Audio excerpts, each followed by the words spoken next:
আজ রাত পেরোলেই নতুন সূচনা, নতুন বছর, নতুন আশা, পয়লা বৈশাখ। বাংলা নববর্ষ শুধু একটি দিন নয়, এটা আমাদের আবেগ, আমাদের সংস্কৃতি আর আমাদের শিকড়ের সঙ্গে জড়িয়ে থাকা এক বিশেষ অনুভূতি।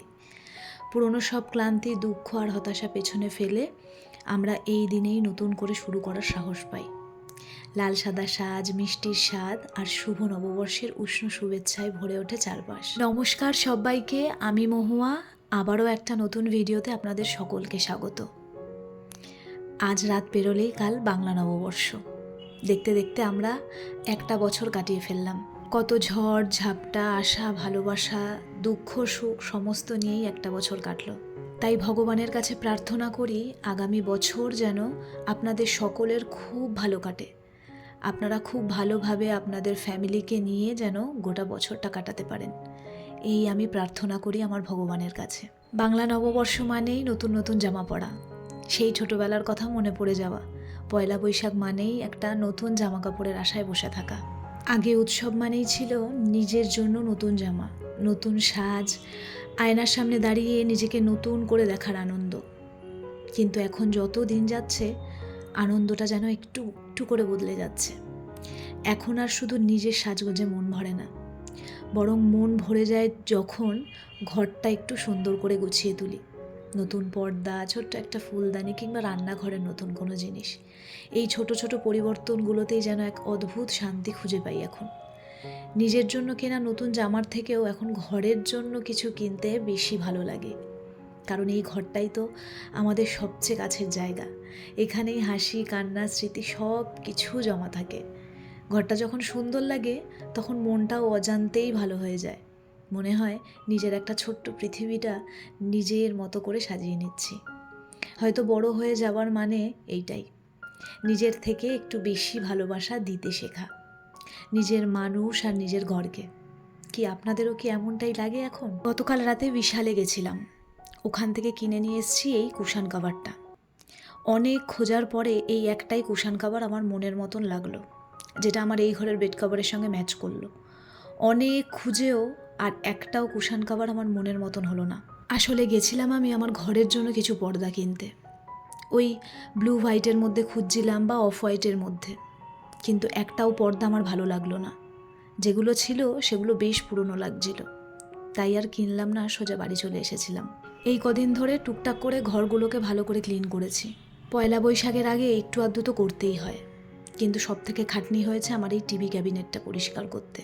এই টিভি ক্যাবিনেটটা পরিষ্কার করতে আমার একদিন সময় চলে গেছে। সোফায় আমার যে টাওয়ালগুলো পাতা থাকে সেগুলো তুলে দিয়েছি, দিয়ে সোফাটাকে ক্লিন করেছিলাম, কিন্তু আজকে তাও একটু পরিষ্কার করে নিলাম। আর আমার এই সোফার যে কুশানগুলো, তার জন্য এই কুশান কভারগুলো আমি অনেক দিন আগেই কিনেছিলাম অনলাইন থেকে। আমার অনেক দিন ধরে ইচ্ছা ছিল ইয়েলো কালারের কুশান কভার কেনার, আর আমি নিয়েছি একদম সিম্পলের মধ্যে। পুজোর সময় যেগুলো নিয়েছিলাম সেগুলো একটু ফ্লাওয়ার মোটিভের ছিল, কাজ করা ছিল ওর উপরে, কিন্তু এইটা একদম সিম্পল নিয়েছি, হালকা স্ট্রাইপের ওপর রয়েছে। আমার এবার আর খুব বেশি জাঁকজমক নিতে ইচ্ছে করলো না, তাই জন্য সিম্পলের ওপর নিয়েছি। চলুন একে একে কুশান কাভারগুলো মধ্যে আমি কুশানগুলো ভরে নিই। বেশ কয়েকদিন আগে অনলাইন থেকে আমি আমার এই সোফার জন্য সোফার কভার অর্ডার করেছিলাম, তবে সেই ভিডিও আপনাদের সঙ্গে শেয়ার করিনি, কারণ সেই সোফার কভার আমি রাখিনি, সেটাকে আমায় আবার ফেরত দিতে হয়েছিল। আমার যে 2 সিটারের সোফাটা, সেটাতে খুব ভালোভাবে ওটা ফিটিং হয়েছিল, কিন্তু আমার এই বড় সোফাটাতে ওটা আমি কিছুতেই ফিটিং করাতে পারিনি, তাই জন্য ওটাকে আমাকে ফেরত দিতে হয়েছিল। তবে জিনিসটা খুব সুন্দর এসেছিল, সোফাটা খুব ভালোভাবে ঢাকা যেত যদি সেটাকে আমি ঠিকমতো ফিটিং করাতে পারতাম, কিন্তু দুঃখের বিষয় ওটা যেহেতু ফিটিং হলো না, তাই জন্য ওটা আমি ফেরত দিয়ে দিয়েছি। তবে আমাদের এখানে একটা সোফার দোকান আছে, সেখানে গিয়ে কথা বলে এসেছি, ওরা বলেছে বানিয়ে দেবে একদম সুন্দরভাবে মাপ নিয়ে, যেরকম আমি চাইছি আর কি। দেখা যাক কত দূর কী করতে পারি। যদি সুন্দর একটা সোফার কভার মনের মতন বানাতে পারি, অবশ্যই তো আপনাদের সঙ্গে শেয়ার করব। আজকের ভিডিওটা আমি অনেক দেরি করে শুরু করেছি, বলতে পারেন ওই একটা মতন, কারণ আমার হাতের সমস্ত কাজ সেরে নিয়ে একেবারে রান্না বাড়ি সেরে তারপরে আমি আজকের ভিডিওটা শুরু করেছি। কাল অনেক খুঁজেও যখন আর আমি আমার এই ঘরের জন্য পর্দা পাইনি, তারপর ভাবলাম এই পর্দাগুলোই লাগাই। এগুলো আমি দুর্গাপুজোর সময় নিয়েছিলাম, তখনই একবার লাগিয়েছিলাম, তারপরে এই লাগালাম। আমাকে অজয় বলল তোমার ওই ব্লু কম্বিনেশনের সঙ্গে ইয়েলোটা বেশ ভালোই লাগবে। খারাপ লাগবে না।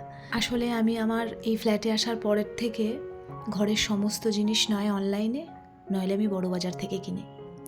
কয়েকদিন আগে আমি বড়বাজারে গিয়েও ছিলাম, সেখান থেকে টুকিটাকি অনেক কিছু কিনেছি, যার মধ্যে ধরুন এই পিলো কভারটা, এই কোল বালিশের কভারটা, আর এই যে বেড কভারটা দেখছেন এটা আমার গৃহপ্রবেশে পাওয়া। তার সঙ্গে মিক্স অ্যান্ড ম্যাচ করে আমি এগুলো কিনে নিয়ে এসেছি, যেহেতু এই বেড কভারটার সঙ্গে কোনো পিলো কভার নেই। কিন্তু আমার মাথা থেকে তখন পর্দার কথা একেবারে বেরিয়ে গেছে। আর বাড়ি এসে সেই সময় যদি আমি অনলাইনে অর্ডার করতাম, এই সময়ের মধ্যে হাতে পেতাম না।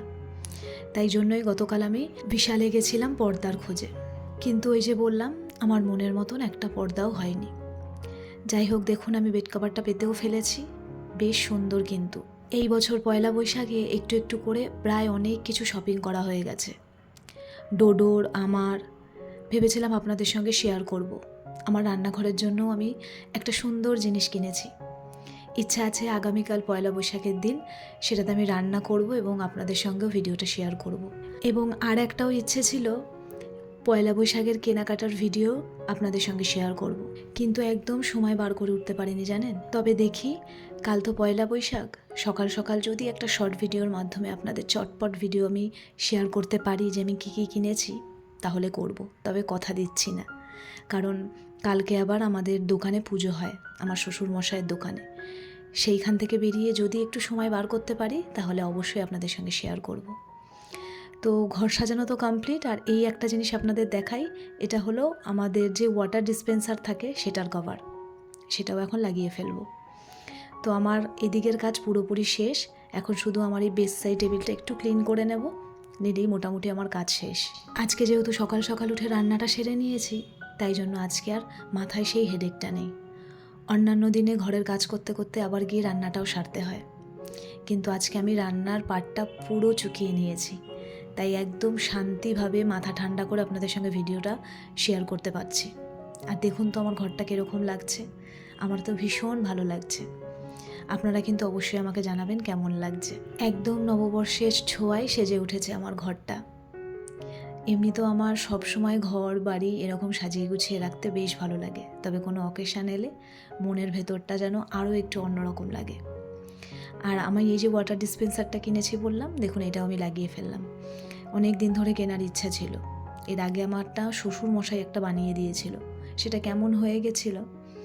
তো চলুন কাজবাজ সমস্ত কিছু শেষ করে এখন আমি চলে এসেছি ব্যালকনিতে।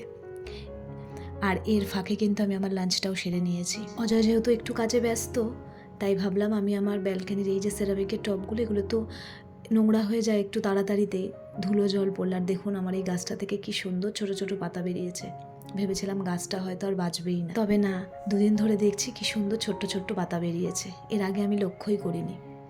তাই অজয় নেই বলে আমি এই সমস্ত টবগুলো একটু বসে বসে মুছে দিলাম। হাতে যেহেতু এখন বেশ খানিকটা সময় আছে, তাহলে চলুন আজকের মতন ভিডিওটা এখানেই শেষ করি। ভিডিওটা আপনাদের কেমন লাগলো আমাকে কিন্তু অবশ্যই জানাবেন। আপনাদের সকলকে আগাম পয়লা বৈশাখের শুভেচ্ছা। কালকের দিনটা কিন্তু আপনারা সকলে খুব ভালোভাবে কাটাবেন।